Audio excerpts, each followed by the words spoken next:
So, one day, I'm just sitting at my computer, desperate for an idea for a new video. I've done a few Phineas and Ferb ones, Turbo Teen, and some others, but I'm at a loss as to what to cover next. And no one has any interesting video ideas for me. Won't someone think of the poor content-starved creator, I thought. Then, like an angel descending from the heavens, a comment comes in from a viewer recommending I check out Kitti Katz. So, instead of reviewing, I don't know, something more interesting like Unicorn, Warriors Eternal, I'm going to talk about some kids show on fucking Netflix. So let's go. What is Kitti Katz? It's about some teen girls who get magical cat powers and fight evil. It's basically it. Simple and straight to the point. We initially follow Tabitha, or Tabs for short, the new girl on her first day at a new school. She lives with her aunt, who vaguely reminds me of a hotter Velma, but it's not really explained where her parents are. Maybe in another episode. Her first day goes about as well as you can imagine from a show like this. She immediately makes some friends and some enemies, in a way that can only ever happen in fiction. Those friends are Zami and Kia, who also share Tab's love of primary colors. I dig their designs, even if sometimes I think the CGI style is a bit wonky. I couldn't tell you why it looks off to me, but hopefully I either get used to it, or it just improves if this show somehow manages to get a second season. The bully who just decides to start shit for no reason is Charity, an ironic name for sure. Spoilers, but given the events of the episode with her stealing this gem, I get the feeling there's more to her than meets the eye. As it stands, she's pretty one note. Yes, that might be nitpicking a kid's show, but even bullies should have more character to them than just, hey, I pick on people just because. It's only episode 1, so it's possible we'll learn more about her later. However, I feel like the episode should have given a bit more plausible a reason for her to just go after Tabitha. Maybe Tabitha accidentally insults or humiliates her, or she gets jealous of the attention that the new girl gets. I don't know. People love to hate a good villain, and I pray that Charity gets to be that for the audience for this show. Things escalate after Charity yoinks the gem, unleashing some ghost cats? And the guardian of the gem, or whatever, who yammers on about needing new guardians, because she failed pretty bad, not gonna lie. And I wonder who the new ones will be. If you guessed the 3 color-coded girls we've been following, you win.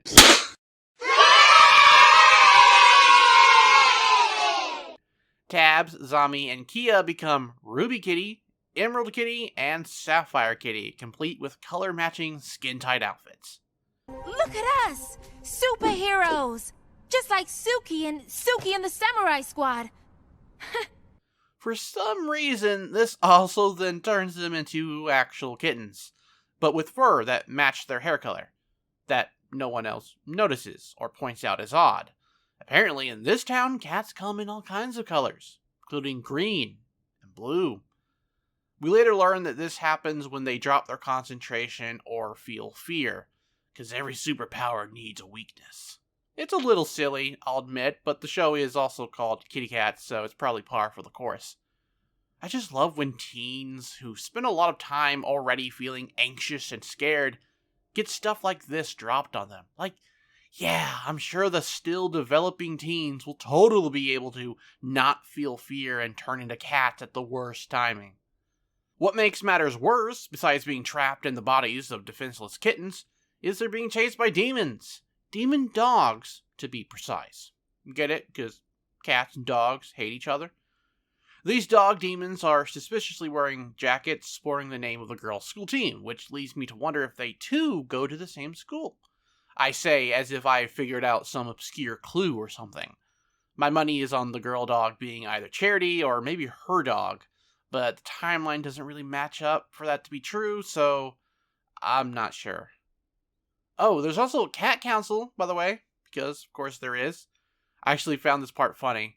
Just the idea that cats are having secret meetings behind our backs is amusing as hell for some reason. Their leader is called Fat Alf, which is also both funny and cute, and maybe a bit insulting.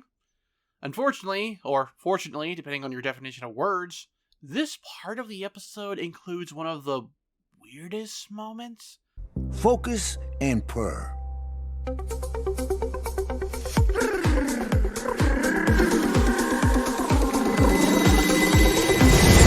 Yes, let's write that the teen girls need to purr in order to transform back and forth.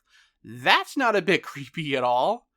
I get it, it's cat themed, but come on, it wasn't even good purring either. Now, that might sound like I'm complaining. I'm not really. It's just odd, and I wanted to point it out. The Kitti Katz have another final confrontation with the dogs in this episode, and they manage to defeat them using the spirit cats. Both ingenious and gross. They swear that this will be the last time they do this. Ladies, this is just episode 1. You're going to be doing a lot more of this, trust me. Then the episode ends with Charity staring ominously at the green jewel she pilfered earlier. You know, as one does. Given this is marketed as an action cartoon, at some point you would probably assume I would talk about that.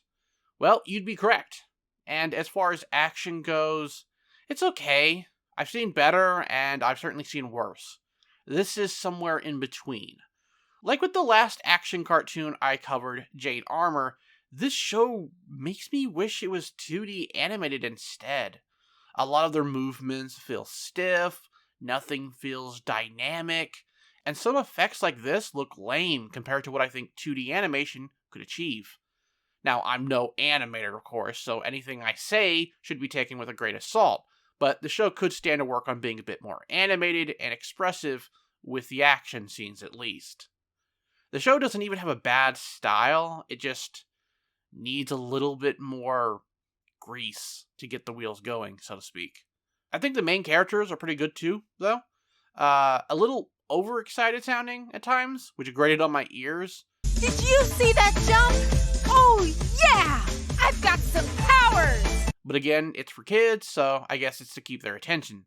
If I watched more of this, which will depend on if you lords and ladies want more videos, I'd be interested in learning more about what makes each of these girls tick.